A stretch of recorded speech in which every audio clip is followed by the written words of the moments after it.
저희 이번 주간은 참 뜻깊은 주간이죠.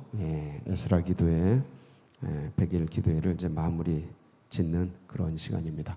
오늘 95일째인데 여러분 마지막 주간 명절 끝날은 큰 날이라 했습니다. 그래서 전심으로 또 함께 기도하며 정말 더 큰 복된 은혜 시간 되시길 바랍니다. 사순절 이제 넷째 주간으로 접어드는 그런 주간인데 저에게는 마치 마지막 고난 주간 같은 그런 느낌이 있습니다. 아침에 일어나서 꼭 고난 주간 같다. 왜 고난 주간 다음에 뭐가 와요? 부활절. 그런 감동이 있었고 그런 그 마음의 기쁨, 그리고 어떤 소망 이런 것이 있었습니다. 아마 다들 우리 성도님들에게도 그런 마음을 주실 텐데 이번 주간 또 힘내서 마무리 잘 짓고 더 큰 은혜로 나아가는 우리 모두가 되기를 축복합니다. 기도 응답은 몇 가지가 있다 그랬죠? 3가지. 그냥 우리끼리 3가지입니다. 더 있을 수 있습니다. 첫 번째는 예스. 바로 응답하는 거죠. 해야 멈춰라. 달아 멈춰라. 바로 응답되죠. 히스기야가 그냥 죄야 잘못했습니다. 면벽 기도하니까 바로 응답되죠. 바로 응답되는 것이 있습니다. 그 다음에 또 no, 안 된다. 바로 그냥 안 된다 말씀하시는. 좀 제 병을 고쳐주세요. 막 그러잖아요. 바울이 네 은혜가 네에게 족하다. no 하십니다. 그 다음에 3번째가 뭐죠? wait, 기다려라. 그렇죠? 자, 이렇게 기도의 응답이 3가지로 오는데 기다리라 하는 것은 보통 우리가 기도의 제목들 가지고 간구하고 막 부르짖을 때 물론 이제 좋은 일을 위해서 그게 응답되도록 기도하는 경우도 있습니다. 그런데 대부분은 우리가 이런 어떤 문제를 끌어안고 막 기도할 때는 아픔, 고난 이런 게 굉장히 많습니다. 그런 경우가 이런 문제로부터 해결받기를 원하고 이런 어려움으로부터 빨리 지나가기를 원하고 이런 고통이 빨리 끝나기를 바라는 그런 심정을 안고 기도할 경우가 참 많이 있습니다. 근데 그때 기다려라 하면 그 고통, 아픔, 문제 그 기다려라. 기다린다라는 것은 뭡니까? 뭐가 있다라는 거예요? 때가 있다라는 거예요. 금방 누가 말씀하셨는데 때가 있다라는 거죠. 때가 차기까지 기다리라는 겁니다. 고통에도 뭐가 있다? 때가 있다. 오늘 말씀을 보면 몇 년이 차면? 70년이 차면. 나라가 멸망당하고 민족이 흩어지는데 그 얼마나 고통스럽습니까? 지금 우크라이나가 우리나라라고 생각해 보세요. 이건 남의 일이 아니죠. 얼마나 큰 고통이에요. 근데 그 고통 속에서 부르짖는데 때가 차야 된다는 거예요. 때가 차야. 자, 그래서 그 고난과 아픔 속에서 있을 때 고난이 우리에게 다가올 때, 문제가 우리에게 다가올 때, 환난과 풍파가 우리에게 다가올 때 중요한 게 있습니다. 이 고난을, 이 환난을 보는 뭐요? 관점이 중요해요. 관점. 그래서 그냥 고난이 오는데 왜 오는가? 이게 중요해요. 왜 오는가? 고난이 나에게 왜 오는가? 무엇 때문에 오는가? 이것은 다른 말로 어떻게 봐야 되는가 이거예요. 이 고난을, 관점을 어떻게 형성해야 되는가. 근데 고난을 보는 관점이 성경에서 3가지로 제시가 됩니다. 첫 번째는 고난이 왜 와요? 근본적으로 뭐 때문에? 죄 때문에 오죠. 아담이 죄 짓고 나서 고난이 다 오지 않습니까? 인간이 죄 지면 고난이 찾아옵니다. 자, 그래서 저에게 고난이 왔습니다. 자, 그러면 이게 죄 때문에 고난이 오느냐? 그게 아니고 고난을 처음 만났을 때, 어려움을 만났을 때 이게 혹시 나의 죄 때문은 아닌가 돌아봐야 하는 거예요. 고난을 만났을 때 무턱대고 그냥 이건 나를 연단시키려는 하나님의 뜻이야 이렇게 하면 안 되는 거예요. 처음에는 이 고난을 통해 나를 뭐 해야 돼요? 돌아봐야 돼요. 그래서 이 고난을 통해서 나의 문제를 알게 되고 어려움을 알게 되고 나의 부족을 알게 되고 그래서 내가 깨끗한 줄 알았더만 이런 죄악들이 있었구나 그러면서 자기를 돌아보는 성찰의 시간으로 가져야 합니다. 그래야 그 고난이 나의 밑바닥에 있는 죄의 근본적인 것들을 드러내서 더 성결하게 하고 더 거룩하게 하고 더 정결하게 하는 것입니다. 욥이 죄가 없는 줄 알았잖아요. 근데 나중에 뭐라 그래요? 주님, 제가 귀로만 듣다가 눈으로 보옵나이다. 알지 못하고 했던 이야기들을 회개하나이다 이러잖아요. 그래서 나를 돌아보는 계기로 삼는 게 중요하다. 자, 두 번째, 주님 돌아보다가 죄가 없어. 그러면 아니 죄도 없는데 왜 날 때리고 이런 문제 주고 왜 이런 고난을 주시나 왜 어려움을 주시나 이렇게 생각할 게 아니고 두 번째 관점으로 옮겨가는 겁니다. 두 번째, 이걸 통해서 나를 뭐 하시려는구나, 연단하시려는구나. 아멘이십니까? 욥기 23장에 보면 8절에서 10절 말씀 보면 한번 보실까요? 욥기 23장 8절에 10절 시작. 그런데 내가 앞으로 가도 그가 아니 계시고 뒤로 가도 보이지 아니하며 그가 왼쪽에서 일하시나 내가 만날 수 없고 그가 오른쪽으로 돌이키시나 배울 수 없구나. 그러나 내가 가는 길을 그가 아시나니 그가 나를 단련하신 후에는 내가 순금같이 되어 나오리라. 자, 이때까지 욥은 자신을 돌아봤는데 죄가 없었습니다. 문제가 없었어요. 왜냐하면 이 인간의 죄라는 게 다층적입니다. 다층적이에요. 인간의 성결도 다층적이에요. 자라갑니다. 죄를 인식하는 것도 다층적이에요. 그래서 이때까지는 욥이 자신 안에 있는 죄를 못 봤습니다. 못 봤어요? 자, 그러니까 이 욥이 지금 나에게 찾아온 이 오중 고난, 제가 오중 고난이라고 했죠. 이 고난을 어떻게 보고 있는 거예요?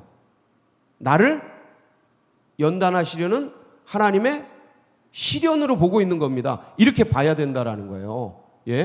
그러면 하나님 그때 나를 돌아봤는데 내가 큰 문제가 없고 이렇게 어려움을 만날 만한 그런 어떤 것이 없었다면 하나님 저를 연단해서 정금같이 나오게 해주십시오. 다 기도하는 거예요. 그러다 보면 믿음의 깊이가 더 깊어집니다. 그러면 거기서 또 죄가 보여요. 다시 한번, 믿음이 깊어지면 거기서 또 나의 뭐가 보인다고요? 그래서 계속 성장해 가는 거예요. 거기서 죄가 보입니다. 세 번째, 그래서 이제 고통에 보는 관점 세 번째가 나오는데, 하나님이 이 고난을 통해 하나님의 영광, 하나님의 일을 하시려는 거구나. 요한복음 9장 3절에 나오죠. 보실까요? 요한복음 9장 3절에 보면 이런 말씀이 나옵니다. 이게 부모의 죄도 아니고 제자들이 물어 이르되 3절, 9장 3절 보면 9장 3절 아직 준비가 안 됐습니까? 그러면 이게 부모의 죄도 아니고 그의 죄도 아니고 이 일을 통해서 뭘 드러내시려고 하는 것이다? 하나님의 일을 드러내려고 하시는 것이다 라는 그 말씀이 기록되어 있습니다. 그리고 요한복음 11장 4절에 보면 나와있네. 예수께서 대답하시되 이 사람이나 그 부모의 죄로 인한 것이 아니라 그에게서 하나님이 하시는 일을 나타내고자 하십니다. 하나님의 일을 나타내. 이게 주님의 관점인 거예요. 고난을 보는. 이 사람은 지금 날 때부터 맹인된 고난과 아픔과 장애를 안고 살아가는데 다른 사람은 그 고난을 다 무슨 죄인지 누구의 죄인지 조금 더 성숙한 사람은 저것은 하나님께서 저 고난을 통해 단련하실 거야 이렇게 보는데 예수님은 하나님의 일을 나타내시려는 거다. 어떤 사람에게 내가 무슨 죄가 있어서 이런 고난 속에 있나 그럴 때 여러분이 에이야 그게 아니고 너 이 고난을 잘 받아. 이것이 하나님의 영광이 될 거야. 할렐루야. 이렇게 얘기해 보세요. 얼마나 그 힘이 되고 능력이 되겠습니까? 야, 너 이거 너 연단하려는 거야. 너 힘들어도 참어. 이건 잔인한 겁니다. 다시 한번. 지금 죽겠는데 아픔 때문에 고난 때문에 진짜 지치도록 1, 2년도 아니고 막 그리고 아픔이 너무 큰데 짧은 기간이라도 너무 큰 고통이 있어요. 뭐 누가 살해당한다든지 그런 자식 그거 하나님의 뜻이 있으니까 다 있으니까 그거 견뎌 이겨 널 연단하시려는 거야. 이거 쉽지 않습니다. 이거 받기가 고난 속에 있는 사람들에게 이 얘기하면 화납니다. 말하는 편에서는 은혜가 될 수 있어요. 듣는 편에서는 2번 죽이는 거예요. 고난 때문에 힘들어 죽겠는데 지금 이 욕기에 이 친구들이 와서 하는 게 너 그거 연단할 거야. 견뎌. 죄 찾아봐. 견뎌. 이겨. 막 이러고 있는 거 너무 힘든 거죠. 하나님의 영광이 될 거야. 하나님이 이 일을 통해 큰 일을 이루실 거야. 이거는 느낌이 다른 거예요. 느낌이 다른. 그렇게 해서 그 다음에 요한복음 11장 4절도 보면 여기에 그 나사로의 병을 보는 그 관점이 있죠. 예수께서 들으시고 이르시되 이 병은 죽을 병이 아니라 하나님의 영광을 위함이요 하나님의 아들이 이로 말미암아 영광을 받게 하려 함이라 하시더라. 이거 진짜입니다. 이 나사로 같은 병 때문에 예수님이 돌아가시죠. 이게 마지막 그 어떤 기적 속에서 예수님이 나사로는 살리고 예수님은 죽기로 결정한 기적입니다. 이게 이 일 때문에 죽이기를 공모합니다. 이 이스라엘의 바리새인과 대제사장들과 이 사람들이 하도 나사로 때문에 많은 사람이 믿으니까 다 죽여버리자 이렇게 되는 거예요. 그래서 저 고난이 오히려 이제 영광이 되는데 자 그렇다면 이렇게 이런 고난을 보는 관점들 속에서 하나님이 이 일을 통해 나에게 이것이 하나님의 영광 되게 하실 거다. 아멘이십니까? 이렇게 받을 때 이것이 나에게 힘이 되고 능력이 되는 겁니다. 그래서 여러분 고난을 줄 때 하나님이 고난도 주고 영광도 줍니다. 그리고 놀랍게도 사탄도 고난도 주고 영광도 줍니다. 이해가 되시죠? 자, 그런데 이 사탄이 주는 것과 주님이 주시는 게 똑같은 것 같은데 목적이 완전히 근본적으로 달라요. 목적이 완전히 달라. 요한복음 10장 10절에 보면 도적이 오는 것은 하고 나와요. 죽이고 멸망시키려고. 자 보세요. 요한복음 10장 도둑이 오는 것은 뭐하고? 도둑질하고 죽이고 멸망시키려는 것뿐이요. 뭐 하려고요? 자, 지금 욥에게 사탄이 이 시험을 주는 것은 죽이고 멸망시키려는 거예요. 그렇죠? 자 보세요. 근데 내가 온 것은 주님이 온 것은 양으로 뭘 얻게 하고 살리고 그 다음에 더 풍성히 얻게 풍성을 주려고. 자 주님이 오신 것은 살리고 풍성히 주려고. 근데 이게 고난과 축복으로 같이 오는데 어느 걸 주든 사탄은 고난을 줘도 죽이고 멸망시키려는 대로 끌고 가고. 여러분 사기꾼이나 유괴범이 뭘 줘요? 맛있는 걸 주고 좋은 걸 주는 거죠. 낚시처럼 주는 거죠. 목적이 달라. 끌고 가서 뭐 하려고? 죽이고 멸망시키고 도적질하려고. 근데 주님이 주시는 건 고난을 줘도 축복을 줘도 뭐예요? 살리고 풍성케 하려고. 바로 오늘 그 말씀이에요. 오늘 말씀이 그거예요. 이스라엘을 70년간 짓밟는데, 이스라엘을 멸망시키고 있는데, 이게 내 생각이다 이거. 내 생각과 계획이다라는, 고난을 주고 멸망을 주고 민족을 파괴시키고 다 흩어지게 하고, 역사 속에 이토록 참담한 역사가 있었을까 싶을 정도로 다 부셔버리는데, 이게 내 계획이라는 거예요. 하나님의 계획이라는 거예요. 근데 이 지금 보이는 이것을 통해서 뭘 주려고?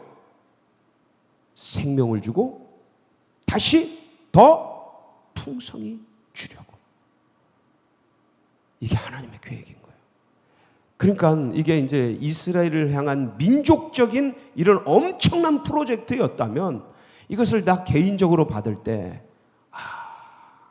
지금 이런 어려움, 이런 힘든 것, 이런 괴로운 것, 나에게 미래와 장래와 희망을 주려는, 소망을 주려는, 다시 생명을 주시고 풍성히 주려는 누구의 마음이시다? 주님의 계획이시고 주님의 마음이시고 주님의 뜻이시다. 그리고 이걸 받을 때 그게 진짜 그렇게 되는 거예요. 고난은 받는 자의 몫이라니까. 예? 이걸 가지고 진짜 원망하고 불평하고 끝없이 반복되는 악순환에 빠지죠. 고난을 주려는 하나님의 의도와 뜻을 모르니까. 그러니까 고난은 고난 자체가 문제가 아니고 이것을 허락하시는, 이것을 허용하시는 그분의 마음을 아는 거예요. 그분의 마음을 아는 것. 오늘 뭐라 그래요? 70년 차면 너희를 돌아오게 할 것이다 그러잖아요. 그래서 지금 이 고난과 어려움을 주는 것은 너희를 죽이고 멸망시키려는 것이 아니고 너희들에게 소망과 장래와 미래를 주려는 생각이다라는 것이죠. 그 주님의 마음을 알 때 우리는 비로소 이 고난 속에서 자유를 느낄 수 있는 거예요. 그러니까 이 고난을 보는 관점의 변화를 가져가야 되죠. 그래서 이 고난을 통해 오히려 더 성숙해질 수 있는 거죠. 여러분 모두가 그러시길 바랍니다. 그래서 이 고난이 축복이 똑같은 말이에요. 여러분 고난과 축복 같은 말입니다. 주님께서 주시는 것을 통해 자양분으로 삼아서 성장해 가라. 축복을 준다고 의기양양 거품 껴가지고 그냥 의식이 흐려지고 그거는 저주죠. 저주. 그게 아니라 축복을 주시면 이걸 누굴 위해 더 써야 되는가? 어디로 흘려보내야 되는가? 어디 하나님의 나라를 채워야 하는가? 주님 교회에 어떤 부분을 이렇게 더 해야 되는가? 이런 마음으로 흘려보내고 제사장이 되시고 축복의 통로가 되시고 고난이 올 때 하나님 이것을 통해 나의 어디를 깎아야 합니까? 어떻게 성장해야 됩니까? 이걸 통해 주님의 어떤 영광을 드러내야 합니까? 하면서 성숙해 간다면 이것이야말로 뭐가 오든 간에 하나님의 은혜가 될 것입니다. 여러분 그래서 굳게 이렇게 자라가시고 성장해 가시고 그래서 하나님의 마음을 힘써 알아가자. 이 고난 속에서 이 주님께서 주시려고 하는 것, 나에게 이것을 주시려는 하나님의 뜻을 알아가자. 그래서 호세아서 6장 3절에 보면 누구의 마음을 알자는 거예요? 예, 보세요. 그러므로 우리가 여호와를 알자. 힘써 여호와를 알자. 이게 모르니까 원망하는 거야. 모르니까. 그러니까 주님의 뜻을 알면 그의 나타나심은 새벽빛같이 어김없나니 비와 같이 땅을 적시는 늦은 비와 같이 우리에게 임하시리라 하니라. 그래서 주님이 어떤 분이신지를 더 깊이 알아가고 성장해 가고 그래서 어디까지요? 그리스도의 장성한 분량까지. 에베소서 4장 13절 15절 보세요.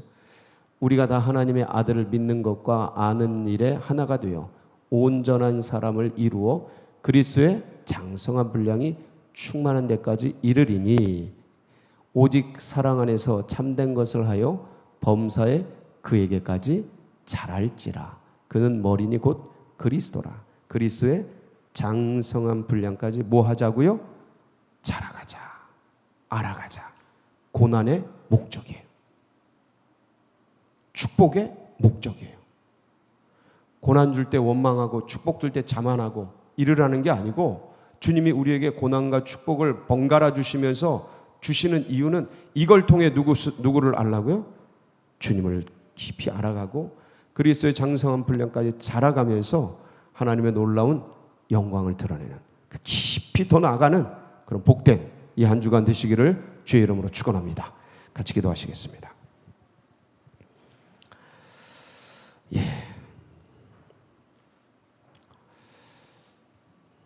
참 이렇게 말은 우리가 하지만 이렇게 하지만 고난 당하시는 분들의 그 삶의 애환과 문제를 어떻게 이렇게 단순하게 얘기할 수 있겠습니까? 그렇지만 어떤 상황에서든 어떤 처지에서든 주님을 붙잡고 어려울 때 기도하면서 돌파해 나가고, 그래서 결국은 그게 하나님의 영광되고 간증이 되고 그러는 우리의 삶이 되기를 소망합니다. 하나님 도와주세요. 하나님 역사해 주세요. 우리 주여 부르짖고 다 같이 기도하며 나갑니다. 부르짖습니다. 주여,